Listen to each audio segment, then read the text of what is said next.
Let's go with Chuba Hubbard. I think this is probably my equivalent of your Bo Nix take in terms of people kind of raising their eyebrows a little bit and asking why.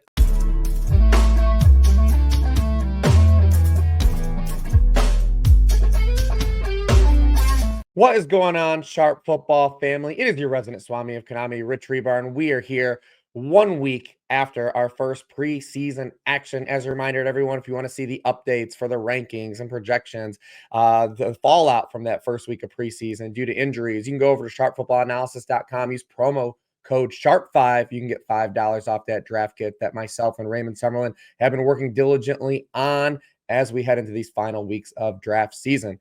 Today is a fun show. If you listen to this show, then you know I'm really good friends with this guest, JJ Zachariason. He is literally the godfather, in the industry right now. I mean, I would argue that, probably only Matthew Berry is bigger than him right now. And, JJ might be coming for that door pretty soon, coming for that crown that Matthew Berry has. Maybe we can get him on Jimmy Fallon too next. But JJ, we do a home and home always on your show where we kind of do avoids and targets. We oscillate that every year. Last week we did our 5 players to target on your show. We will have that link in the description on YouTube and at the podcast here. JJ, I just saw you this weekend, man. How was your fantasy football expo trip? It was good, man. We got to meet Harold Fannon's mom, which was a great experience. I got to talk to her a little bit, and yeah, man, it's always great to catch up with you and all the others in the fantasy industry each year. Yeah, I said, we get JJ some White Claws, and he's talking to players' moms, and asking why his son runs sideways. I love it though.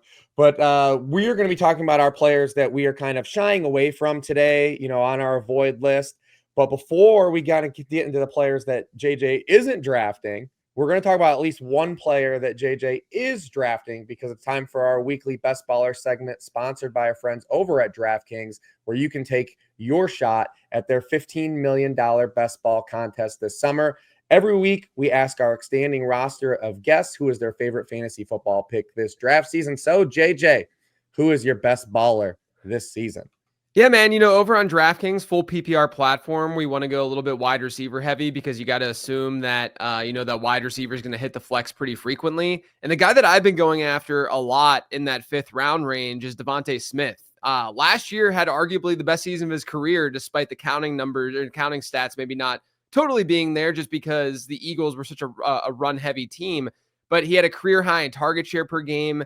He had a 2.11 yards per out run rate. That was the best of his career. Like I said, the Eagles just didn't throw the ball that much. They had the second lowest pass rate since 2011. Smith, though, has 3 consecutive seasons now over 14 PPR points per game. And then there's that contingent upside with A.J. Brown and Dallas Goedert there. When one of them was out last season, Devontae Smith was seeing a 31% target share in that offense. So even if you believe that Smith is sort of being drafted around his projected output, the nice part is, I think that he's a little bit undervalued just even from a projection standpoint. But even if you think that he's being drafted sort of at his projection, the nice part is you have multiple outs for Devontae Smith to hit a bigger ceiling. So I like this Eagles passing attack a lot this year. I think Smith is the best value of them all.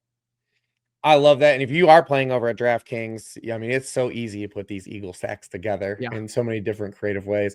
I love that shout. When we did your show, you kind of just let me choose how we were going to kind of talk about the avoid. So I'm going to do the same thing with you. I mean, you can kind of start in any direction you want, whether it's by ADP position. Lead us off here with your first player that you're kind of shying away from. Yeah, let's just go ADP. I think it's probably easiest. I'm going to start with Terry McLaurin. His ADP is obviously falling a little bit just because of the holdout. But we've seen recent holdouts also get off to slow starts. So I think that even just the holdout itself, even though I think all of us are like, they'll probably get it done, eventually before the start of the season. We've seen these guys get off to slow starts. So I think there should be a little bit of an ADP decline just based on that alone for McLaurin. But look, at the end of the day, he had the best statistical season for fantasy of his career, 15.8 PPR points per game last year. And that was on 13 touchdowns. That was 6 more than any of other season of his career. He accounted for 44.8% of Washington's receiving touchdowns. The only players since 2011 who have been able to hit a 44% receiving touchdown share more than once have been Mike Evans, DeAndre Hopkins, and Devontae Adams. 3 amazing wide receivers, 3 great touchdown scorers. Terry McLaurin's a good wide receiver, but he's not that. He's not them. He's not in that same category from a career perspective. He outpaces expectation in touchdowns by 5.3 according to PFF's model. So, look, he can maybe combat that regression that's incoming with more volume.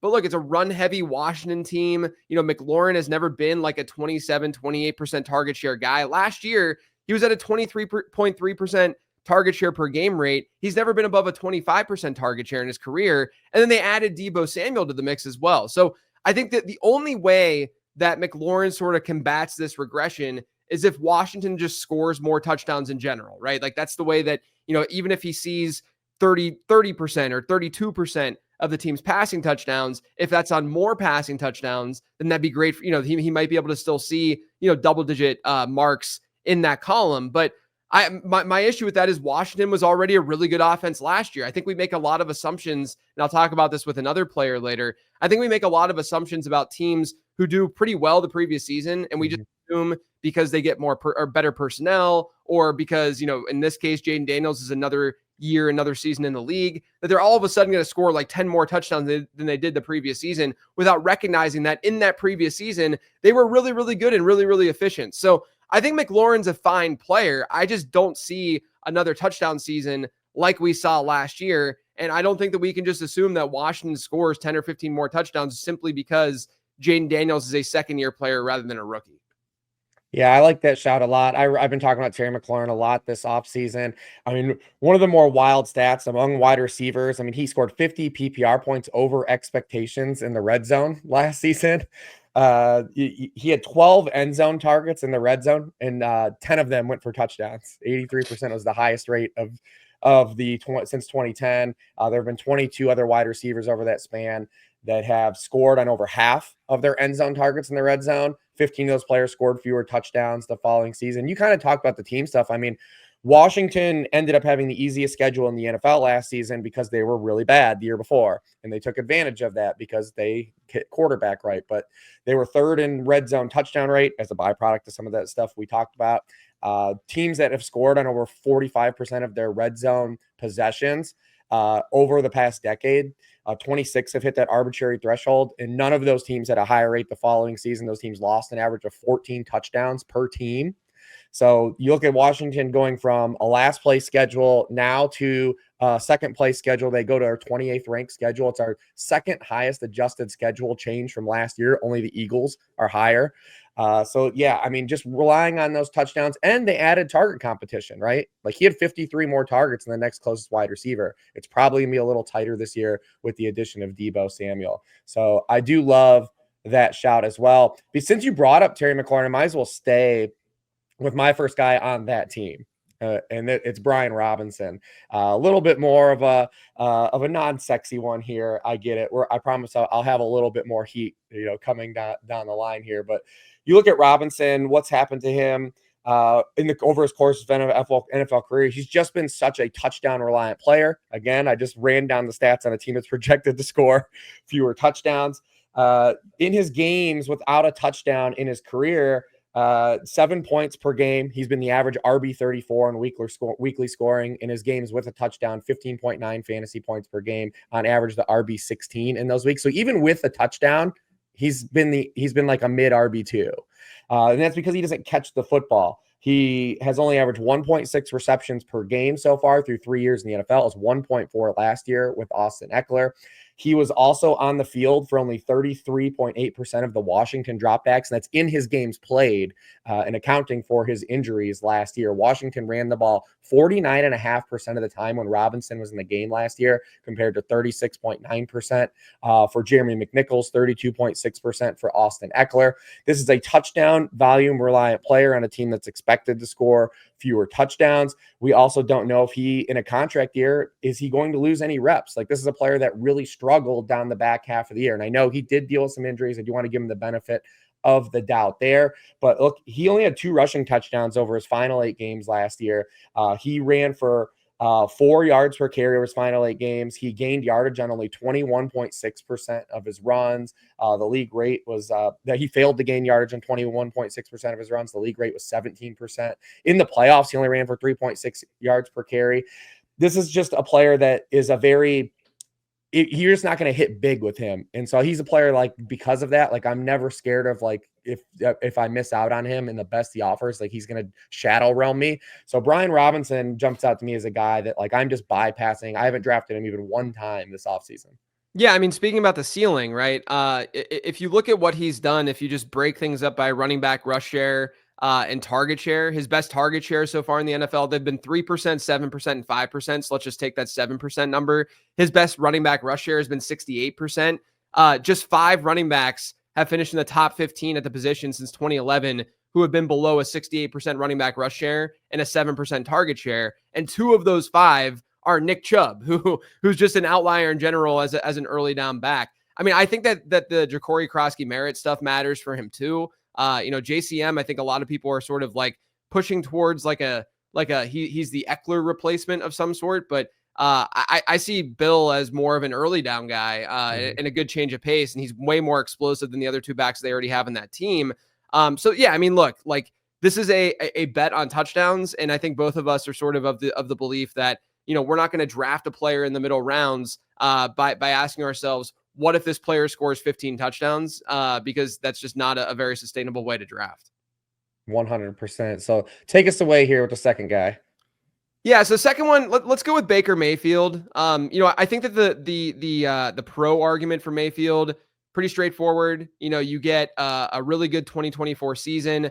He's probably underrated as a quarterback. He gets a Emeka Egbuka. And then, people say, what could possibly go wrong? Because the circumstances around him really are strong. I mean, he has probably the best wide receiver room, as long as they're healthy, in the NFL.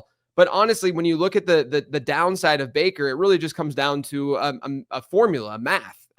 He scored 21.5 standard points per game last year. His previous high was 17.2. And part of what drove that number was that he had 3.3 rushing points per game a season ago, and that was more than double almost any other season of his career. He finishes the QB4. His previous best finish was QB17.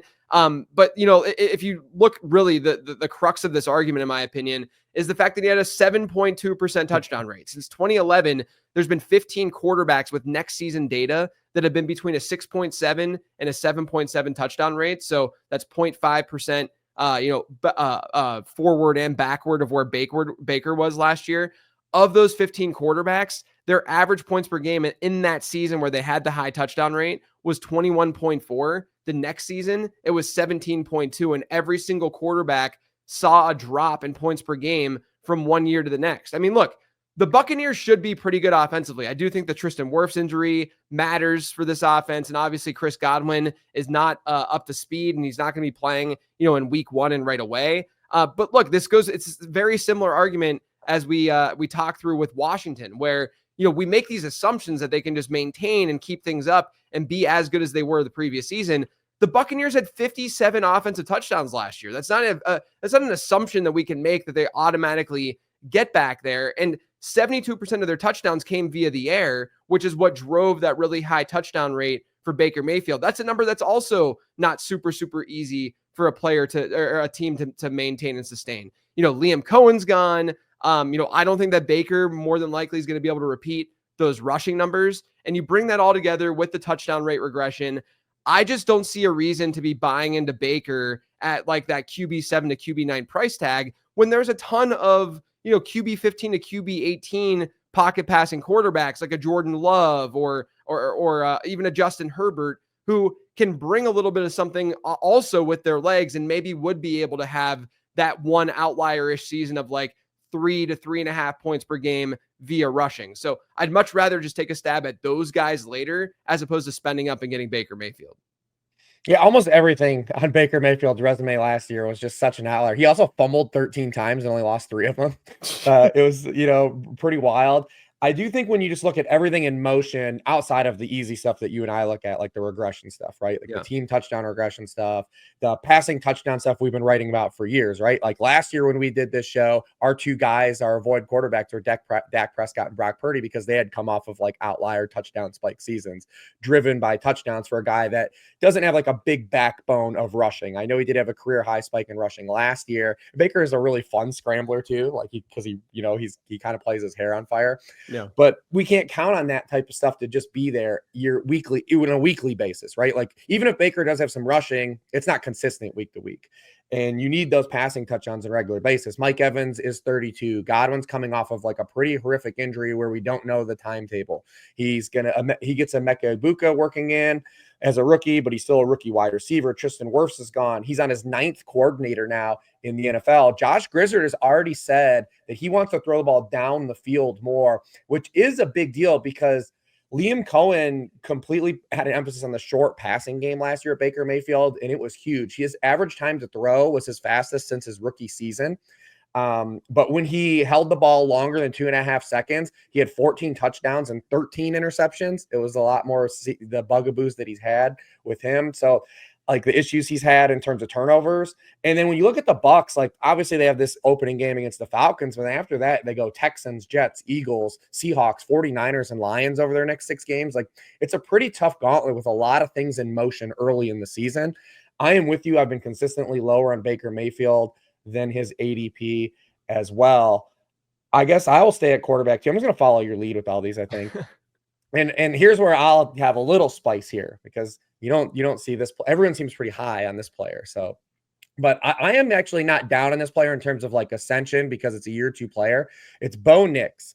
And this is more of a playing the game argument. There's some regression stuff I will hit on the player himself, but this is a more of a playing the game take than so far me saying like, oh, I don't think Bo Nix is going to be very good this season. Obviously, one strong element in favor of Bo Nix is he gets to work with the same system, something he did not do in college because he bounced around, from one place to another. It's the first time since high school Bo Nix has had the same head coach and play caller in back-to-back seasons. Wow. He also has the same quarterback coach too this year too. So that's nice, but we love that.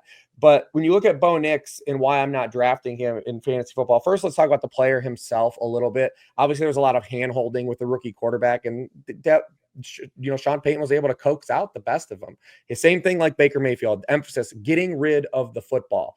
28.7% of Bo Nix throws were at or behind the line of scrimmage. Only Patrick Mahomes and Tua had higher rates. He had 7 passing touchdowns on throws that didn't even go past the line of scrimmage. It was the most in the NFL. Like Baker, when he had to hold the football, some of the shortcomings that we saw in college did appear. He went to 21st in quarterback rating, 14 touchdowns, 11 interceptions. His 4.7% touchdown rate was 20th in the league. He was 24th in interception rate. Where I talk about some of the regression stuff for him, he was 4th in points scored over expectations in the red zone. He was 10th in expected points. 32.4% of his red zone passes were touchdowns. That's 4th in the NFL. The league rate was 25.7%. 20% of his red zone throws that did not go into the end zone were touchdowns. That means they were run in by players. The league rate on those was 13%. And what's crazy about Bo Nix's red zone over ascension is that he was 32nd in the league in off-target throw rate in the red zone. He does offer a little bit of mobility, but he actually wasn't used in that capacity. He was 8th in red zone, rushing points, 7th in expected points. What's interesting about him, though, I think from a fantasy stance, is that he's being drafted in an area where historically it's a bad spot to draft quarterbacks, like these back-end QB1s. And when you look at his production, actually, he was more of a floor-based quarterback option at a kind of a QB-rich tier of quarterbacks this position. I just don't think the gap from Bo Nix at QB8, QB9, QB10 is wide enough over guys that are even going like QB18. He was QB15 in points per dropback. That's right around where I have him ranked. Denver has a good defense. They invested in a approved running game, which I think will lower some of that red zone stuff we talked about earlier, but it also limits the overall top-down passing volume of the offense. And when Nix was tasked to punch above his weight class as a rookie, you brought this up a little bit with Jaden Daniels in Washington. The same thing happened with Denver a little bit. Like they kind of, this was a team that picked 12th the year before. They took advantage of a lighter schedule, and now they're going to be faced with a more demanding schedule. Last year, he had 8 games where he faced the defense in the front half of the league before his Week 18 matchup against the Kansas City backups. In those games, he was the average QB18 in weekly scoring, 14.5 points per game. His high-scoring week over in any of those matchups was QB10. He logged just 2 weeks higher than QB7 before Week 18. The whole season. And those came against Carolina, Atlanta. We played the hell out in DFS. Go back to the articles of the show. This happened in the playoffs when they had to punch up against Buffalo. this offense wasn't very good. Denver has our 26th ranked passing schedule now this year. The good news in that regard is that the opening schedule is pretty good for him. So if you do draft him, I think you'll be able to get through that opening month. But like I said, when I look at drafting Bo Nix, I don't want to draft a floor player at QB10 pricing. I want to draft a guy that could break the bank, right? Because if I'm going to get a back end QB1, I believe I'm always going to be able to arbitrage that in fantasy football. I just really think I want to get your take on this real quick afterwards, because you are kind of the QB Nostradamus in this space, is that I feel like if I don't get an elite tier quarterback, a tier 1 quarterback, a Jalen Hurts, a Jaden Daniels, Lamar Jackson, a Josh Allen, I'm literally just sitting on my hands this year because it's just so flat afterwards. So I'm curious on one, how you feel about that. How hot was the Bo Nix take? And then just kind of how you are drafting quarterbacks outside of that tier 1 this season. Yeah, I think the Bo Nix take makes sense. It's almost like there's like a lot of small things that pile up, and that's not in favor of Nix. Like last year they were about 10 percentage points higher than the league average in terms of pass to rush touchdown ratio. So how frequently their touchdowns were through the air versus on the ground. Their neutral script pass rate was a little bit higher than we would expect. And their pass rate in general was middle of the road last season compared to the rest of the league, when we know that they hypothetically can be a ground and pound / play good defense kind of team with that elite defense and with that elite offensive line. And then they obviously invested in the running back position this offseason. So I think, to me, with Nix, it's just like a lot of those small things. And then, from the standpoint of like game theory at quarterback, my rankings, like I try to reflect that in my rankings as well as possible, in that, like, I don't want to take on a sincere opportunity cost at quarterback after the top 4, and you can maybe say, obviously Joe Burrow's kind of in no man's land, after the big 4 and then before like that next group. But I'm not trying to take on a legit, wide receiver 3 opportunity cost with any quarterback outside the big 4 and probably Joe Burrow. So, we're getting into like Matthew Golden range, and then we're getting into like, a player like a Emeka Egbuka. And, to me, I would much rather be taking the shots of those rookie wide receivers in your home league, as opposed to, going after, like you said, someone who's more of a floor play at quarterback. The one thing I'll say that's favorable to Nix is, if you look historically at quarterbacks who were able to get over that like 18 point per game mark as rookies, it's hit after hit after hit. And so I do think that, like, long term, we're going to be able to see pretty strong fantasy production from Nix. But like you said, I just don't think that there's a need to like call him out as like the dude that you absolutely need to draft this year. To me, it's just like a giant cluster of dudes once you get into like that Justin Fields type range.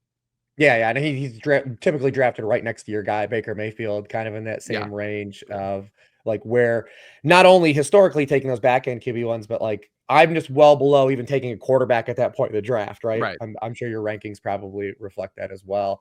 All right. So we got 2 quarterbacks down. Who do you got next for us?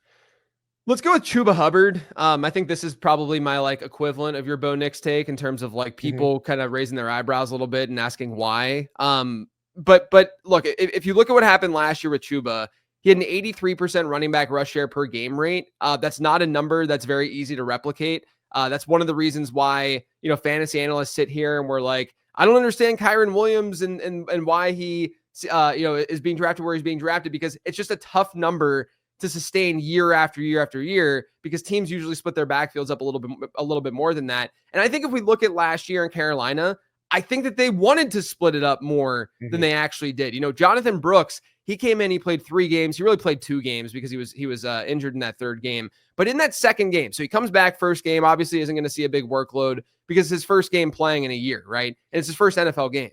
His 2nd game happens. Chuba Hubbard saw 2/3 of Carolina's running back rushes in that game, and Jonathan Brooks out-targeted Chuba 3-0 in that contest as well. I think that Carolina realistically wanted to use more of a tandem last year, and they just couldn't, because there was literally nothing behind Chuba Hubbard, with Jonathan Brooks, coming back from injury and then obviously being injured once again and tearing that other ACL.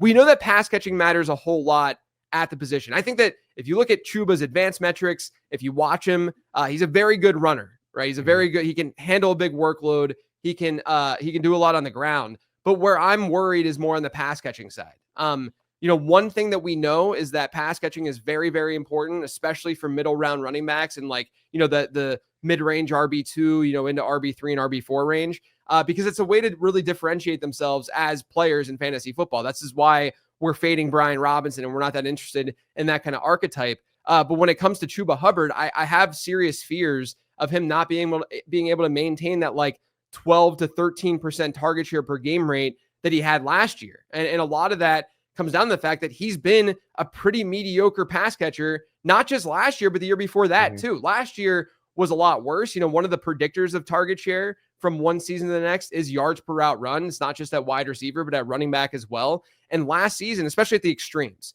and last season, Chuba was kind of at the extreme. He had a horrendous 0.51 yards per route run rate, which is something that you only see from some of the worst pass catchers or least efficient pass catchers in the league. I mean, that's like where we're at with a Jordan Mason or a Tank Bigsby. Like, it's just not a good number. And players since 2014 who have been drafted in these middle rounds who have had that low of a yards per route run rate, they haven't hit a double-digit percentage target share the following season yet. That's since 2014. And so then I ask myself, okay, has the team done anything to change the situation to say that this data makes sense, right?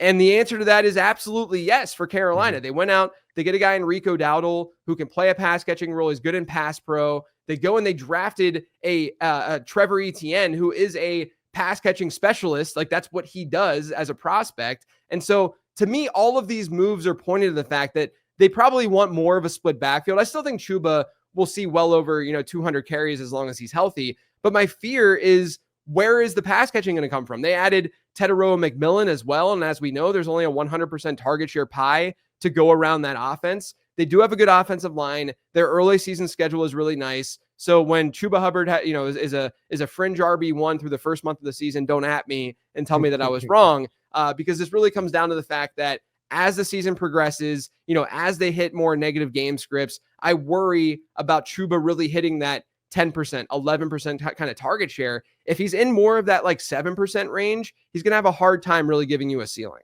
Football season is right around the corner, and there's no better way to lock in your fantasy dominance early than with Best Ball on DraftKings, where you draft once and ride your roster all season long. And right now, DraftKings is giving all customers a can't-miss offer. Draft one, get one. Enter a lineup in the $15 million Best Ball contest for just $20, and you'll score another Best Ball ticket to play free for a share of $15 million, giving you a second shot to win big. It's easy. Just draft your dream team once, no weekly management required, and let your top scorers automatically start each week. Across the whole season, every breakout star, every clutch play, every touchdown will count towards your quest for a share of $15 million. And if you're looking for someone to plug into your Best Ball lineup, there's nothing better to buy than year 2 wide receivers. Looking at wideouts that have been selected outside of the top 24 based on years in the league, second-year wideouts have delivered the highest hit rates for beating their ADP and delivering wide receiver 1 and wide receiver 2 scoring seasons. Download the DraftKings Daily Fantasy app now to draft your $20 Best Ball lineup to play for a share of $15 million and get a second ticket to play free for a share of $15 million. That's 2 chances to win big without ever setting your lineup again. Draft one, get one. Only on DraftKings. The crown is yours. I'm someone that just drafted Chuba Hubbard in a league that I'm in with you. Yeah. But by default, it was like way past typical ADP where he'll ever go in like any other leagues that like most people play in. But when I wrote up Hubbard, it was the same way.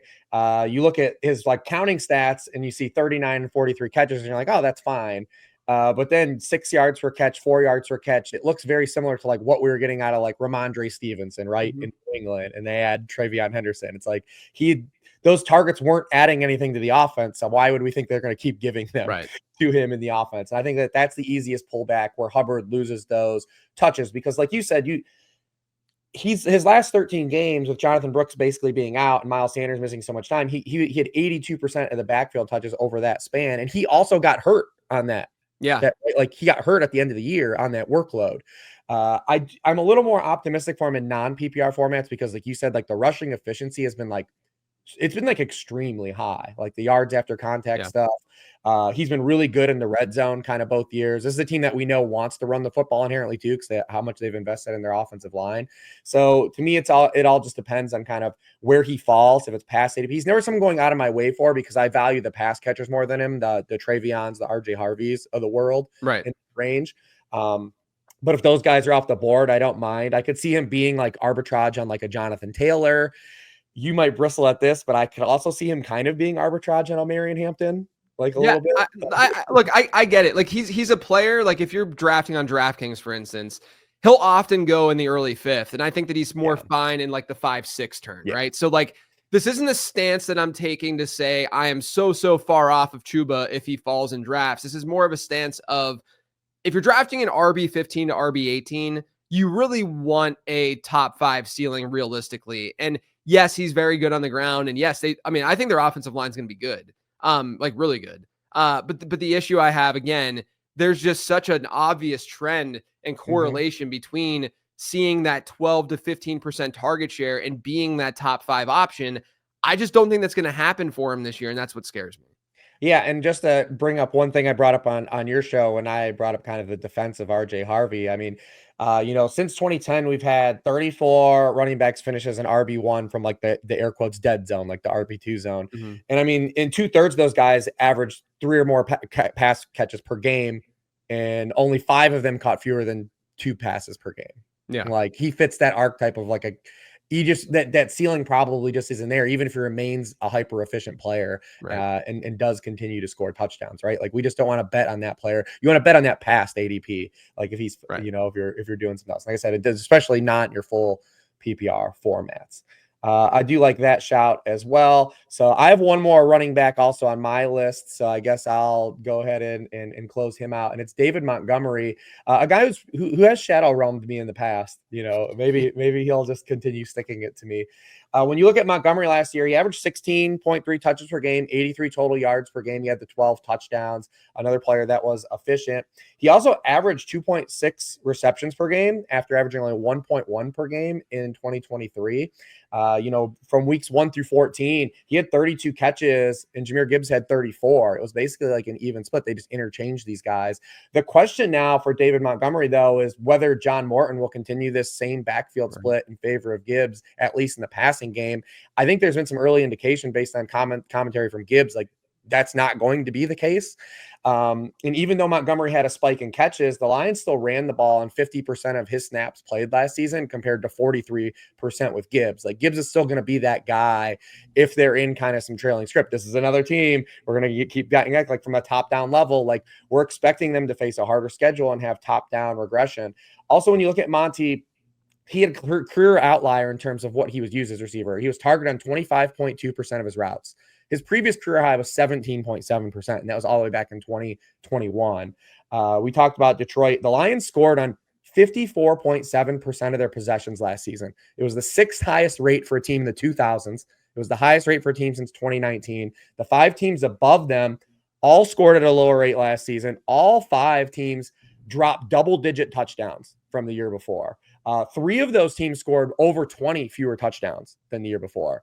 Not only were the Lions good at scoring per possession, they were good at putting the ball in the end zone per possession. They had a touchdown on 39.5% of their drives, the 4th best rate of the 2000s. Every team ahead of them lost double-digit touchdowns the following season. They averaged 4 offensive touchdowns per game. They were only the 7th team to do that in the 2000s. Every team on the other list lost touchdowns the following season. And when you look at them, they reached the red zone or skipped the red zone on 50% of their drives. Is the 5th highest rate for a team this millennium. Every other team in the top 10, even extending that out, had scored fewer touchdowns the following season. If we think the Lions are going to score fewer touchdowns, who do you think, what players injured by this the most on their roster, right? To me, the signal is easily David Montgomery. Then you factor in where else could David Montgomery be hurt by the losses and changes of this team. And they lost Frank Ragnow and they lost Kevin Zeitler. Right. Like this is their interior banger. So I look at David Montgomery, again, another player where he's being drafted. I just value kind of the pass catching guys. I think like the Jalen Warrens of the world that go around him that have like maybe more of a path to, even if the contingency run out. Because David Montgomery, the one element he does completely have going for him is this contingency run out. if Right. something were to happen to Jahmyr Gibbs, he would absolutely be a hit. But for the reasons I said, outside of the contingency run out, I don't really see a pro case to make for him.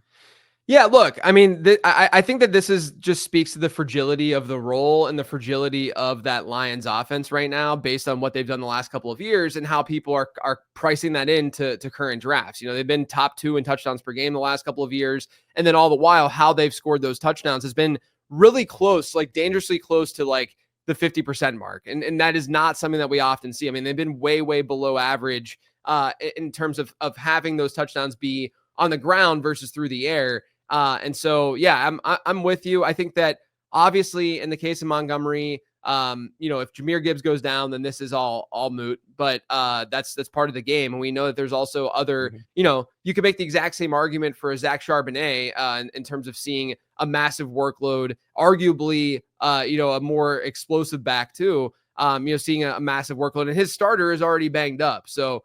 You know, obviously there's that out for David Montgomery, but we can't just assume that something like that would happen. All right, who do you got next for us?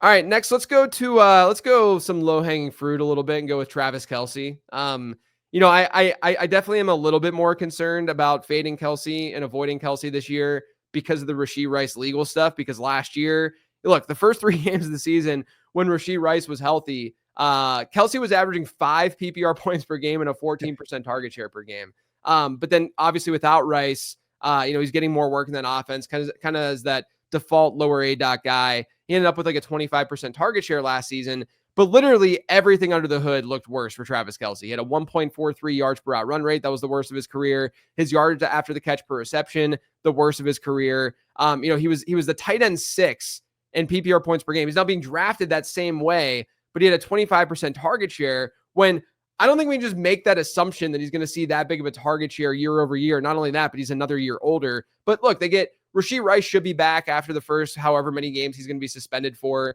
You know, Xavier Worthy is another year in, and he got going a little bit during the second half of the season last year and into the playoffs. I think Noah Gray is a great backup tight end and another player who could dig into this Travis Kelce workload and target share. Jalen Royals, who I thought was kind of an underrated prospect in terms of the landing spot and what he brings to the table. He's kind of like a mini Rashee Rice in a way, a little bit quicker and maybe not as bulky and good at yak, but can play that kind of role.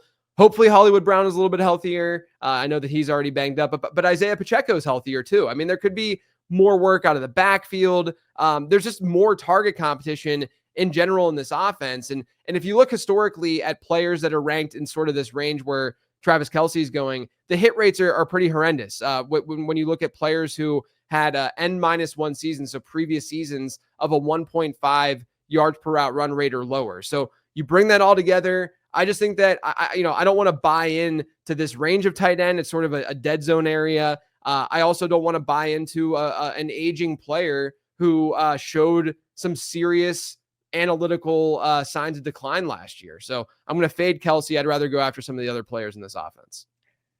I mean, with Kelce, and obviously he's going to walk right into the Hall of Fame. I mean, we've got a 36-year-old player off multiple seasons of declination, right?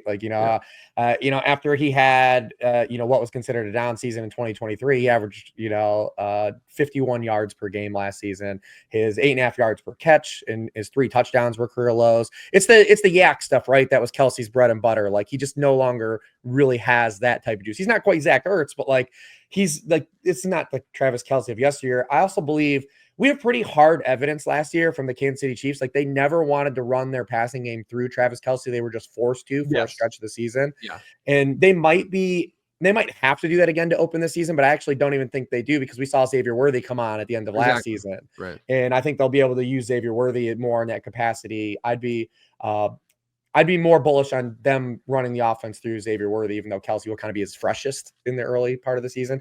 Also, when you look at last year too, even with Rashee Rice being out and Xavier Worthy being kind of like an undersized wide receiver, I mean, he only had 5 end zone targets in the red zone last year. That was tight end 13. Like, the Chiefs at never one point said, like, we're going to, and the Chiefs always do this a little bit. Like, I don't say goof around is probably the wrong phrase, but like they dial up weird stuff Like they're not one of these teams that's like Sean McVay and he's like, I'm trying to get my best players the end zone targets or the ball, right? Like, or like Kyle Shanahan. Like the Chiefs will do things with like dudes like McCole Hardman and Juju and like, they're running orbit stuff. And like, so like I said, even in a year where Rice missed so much time and Worthy was trying to get up to like kind of speed over the course of the season, only 5 end zone targets in the red zone. Like that tells me that like he also wasn't a priority in that capacity either. I mean, it's just kind of an open shut case. I mean, I hope Travis Kelce is really good because he's a player we've liked to root for. But like, it's just when you have the age paired with like declining output, it's just really tough to get back on board and hop on that train. Yep. I actually don't have a tight end because I'm a coward. Because I honestly don't really like after Kittle. Like, if you told me you like a tight end, I'd be like, okay. Right. Like, I mean, it's just so flat and it's so wide. It's like the quarterbacks we talked about, only these guys aren't going to score very many points. Right. So I've got 2 wide receivers coming up. I'm going to start with Garrett Wilson. I mean, you look at Garrett Wilson, he's literally like kind of the poster boy of the Robin Williams, Matt Damon, Good Will Hunting. Like, it's not your fault meme. Like, because he hasn't missed a game through 3 years. He's cleared 1,000 yards every year. He's caught more passes than the year before every year. The problem is he just hasn't been a very good fantasy football player. I mean, he's been top 10 in targets every year. He's been 4th, and 7th in targets. The problem is he's caught passes from Zach Wilson, Mike White, Joe Flacco, Chris Trevor Simeon, Tim Boyle, Tyrod Taylor, and the ghost of Aaron Rodgers. What's interesting enough, though, is the ghost of Aaron Rodgers was pretty good for him. He had a career low 13% inaccurate target rate. We saw him score as many touchdowns last year as he had his first 2 years in the NFL. But now we are back to kind of having this, quarterback play where it's like more issues as a facilitator. I mean, people will talk about, Garrett Wilson having some overlap with Justin Fields, when he was a sophomore in 2020. But we have not seen Ohio State Justin Fields at any point in the NFL. Right. Since entering the NFL, Justin Fields has an 18.2% inaccurate throw rate to wide receivers. The only quarterbacks that are worse than that qualify for passer rating are Aiden O'Connell and our 1-year sample of Caleb Williams. And that's out of 39 quarterbacks. So we're once again in a position where we must ask if we're kind of like overpaying for Garrett Wilson's like ceiling outcome, because again, he's pushing that like wide receiver 2 fringe range. Vegas lines definitely not to be all end all. He's a 4.5 touchdown over under. And like, you're taking him against players that could have like ceiling outcomes. Like, especially like, I think non-wide receivers is even like taking Josh Allen or Jalen Hurts over, taking more of those guys. Then when you look at kind of the Jets versus this transition they're going to have, because we don't really know a lot about Tanner Ingtron. I think one of the positives for Garrett Wilson is we know he's going to move around the field a lot more than he has. And by all accounts, we're going to see that. I mean, his slot rates have only been 33%, 29%, and 23.7%. We saw him kind of get a little bit roadblock during the season last year when the Jets brought in Devontae Adams and he kind of flourished out of the slot a little bit more. But we still have this Justin Fields pullback because of the loss of opportunity, right? Like the Jets had a 65.8% drop back rate. It was 3rd in the league last year. They were 3% over pass rate expectations. Since entering the league, teams with Justin Fields have a 54.1% drop back with Fields. He's 29th in dropbacks per game since joining the league. These are only his starts. People will also point to the DJ Moore outcome, right? Because he's the wide receiver 6 overall attached to Fields.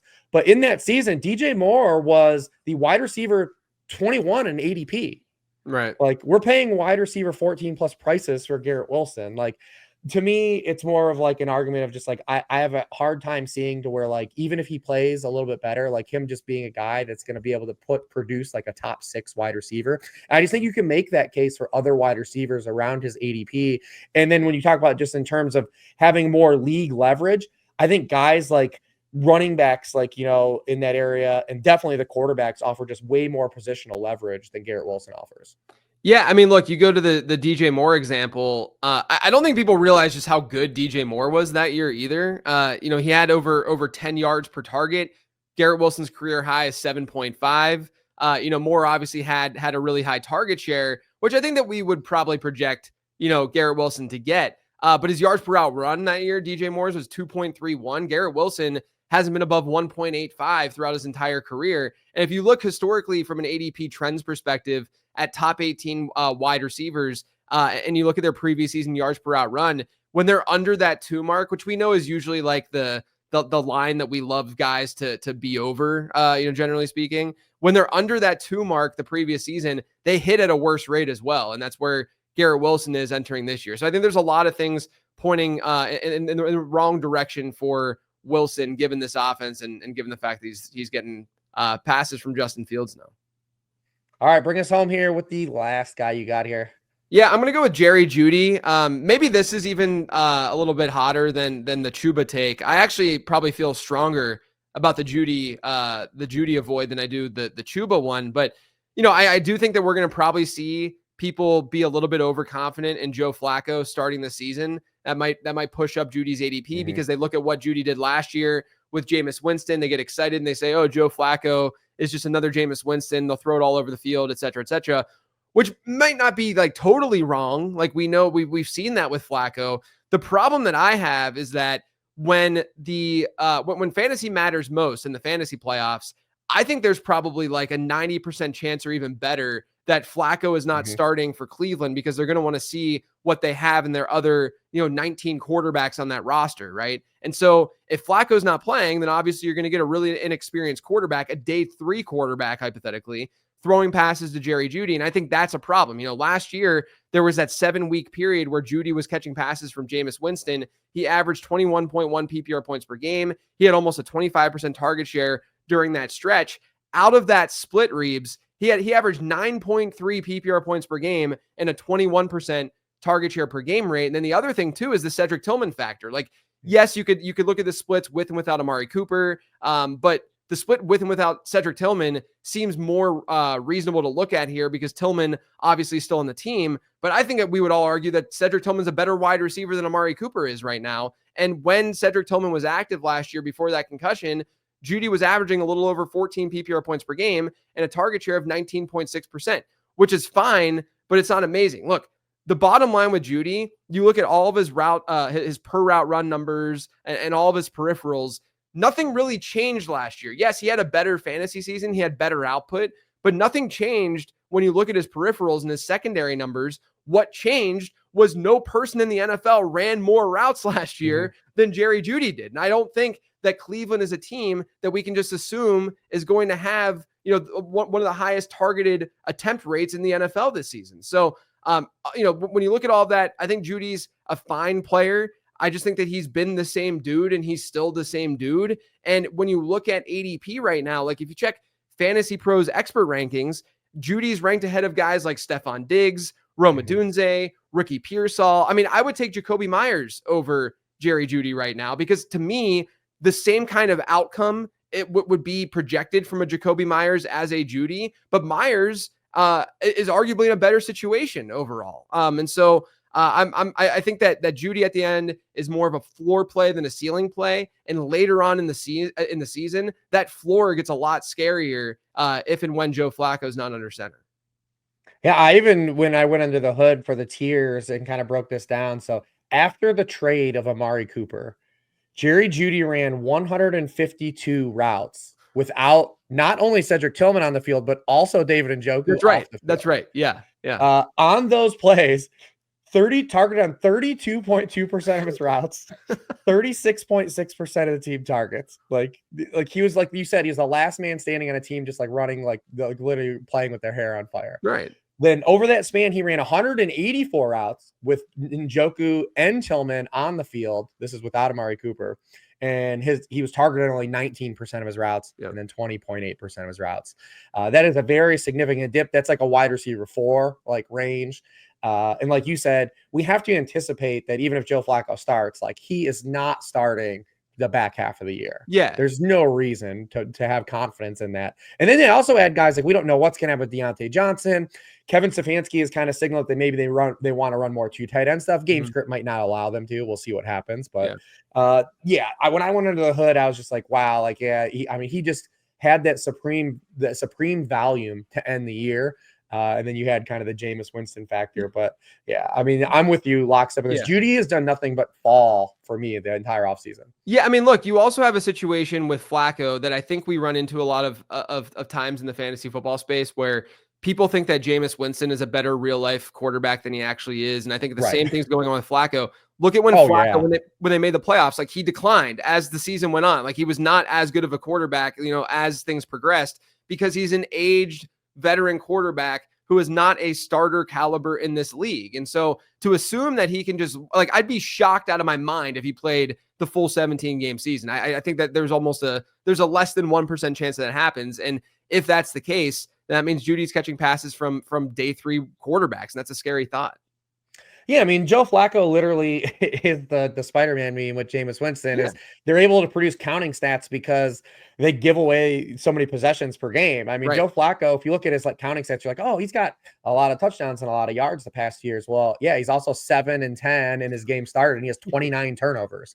You know what happens in the NFL when you're a quarterback that turns the ball over? You don't get to start games anymore. That's right. That's right. And that's kind of been there. But yeah, I'm in lockstep with you. He's been nothing but someone that's fallen kind of in my ranks, and like, especially because when you get to that range, like that wide receiver 3 range, by that time on my rosters, I feel confident in what I've built at wide receiver, and I want to shoot for guys like Ricky Pearsall. I want to shoot for guys like Roma Dunze. I want to shoot for Matthew Golden, right? I want to add those guys to my bench and not Jerry Jeudy, and say like, well, I can try to suck out this wide receiver 2 season that maybe is like good for like a month because we got week 1 right, as opposed to getting week 17 right, which we're going to care a lot more about. So I've been lockstep with you in terms of how I've been structuring, just like kind of how the rankings reflect building a roster in that same boat. I'm going to bring us home for another guy that goes just ahead of that tier, and it's Zay Flowers. This one hurts because I actually do honestly believe Zay Flowers is a legitimately good player. Like this is a guy through 2 years in the NFL has been a hyper efficient player. He was 17th in yards per route run. He was 22nd in target rate per route run. But the problem is his team environment that he plays on. I mean, perhaps the easiest way to lay this out for Zay Flowers is this guy was the wide receiver 38 in expected points per game last year, and wide receiver 35 in actual points per game in a season, which is quarterback through 41 passing touchdowns and through the most passing touchdowns over expectation, led the league in like every efficiency metric. He was wide receiver 60 in routes run per game. He was wide receiver 36 in actual counting targets per game. So it's like the inverse of what we laid out for Garrett Wilson, right? It's like literally this. He was the wide receiver 48 in red zone points scored. He was wide receiver 52 in expected points scored in the red zone in a year where Lamar Jackson, I have some absolutely insane Lamar Jackson stats I'm about to throw down here. Lamar Jackson scored 90 more fantasy points in the red zone than he was expected last year. 50% of Lamar Jackson's passes in the red zone were touchdowns. 50% was the highest rate of any quarterback this millennium. The base rate for everyone over that span, 24%. Absolutely insane. Lamar Jackson threw a touchdown on 61.4% of his throws into the actual end zone last year. 27 of his 44 passes into the end zone were touchdowns. The league rate was 38%. Jeez. Lamar Jackson's previous career high was 48% in 2020.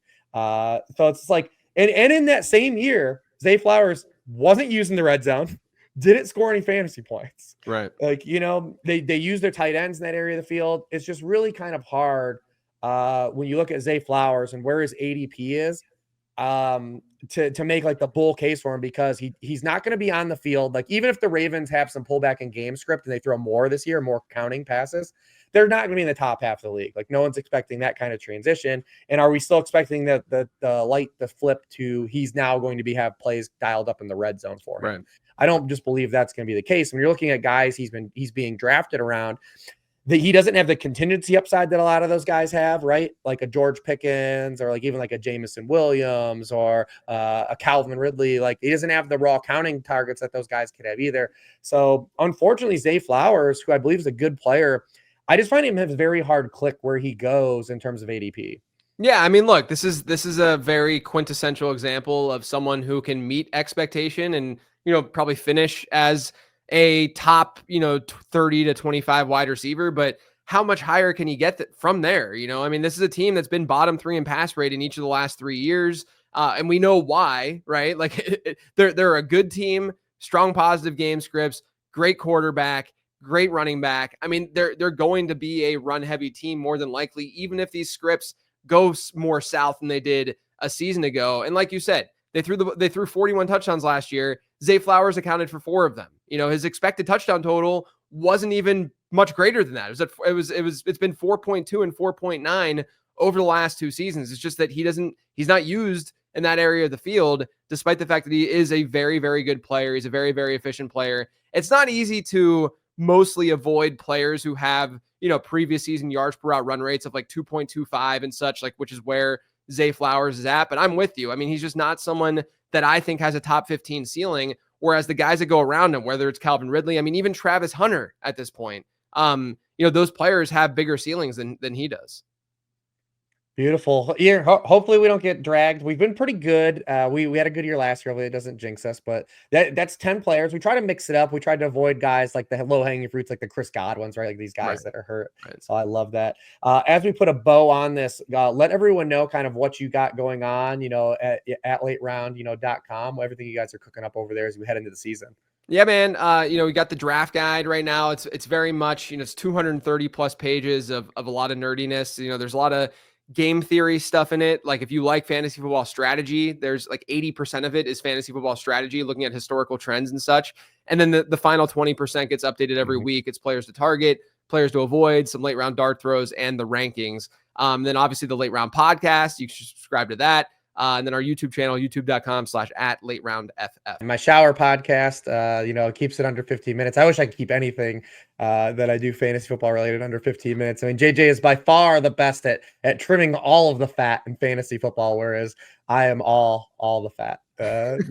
But yeah, as a reminder, head over to sharpfootballanalysis.com. You can use promo code SHARP5. You can get $5 off the draft kit that me and Ray are updating as we get injuries and, some preseason, minor adjustments. I actually did not adjust a ton after 1 week. I think that, it's easy to kind of get inundated with the stuff that happens in week 1 because there's just so much. We have so much information and so much exposure to stuff.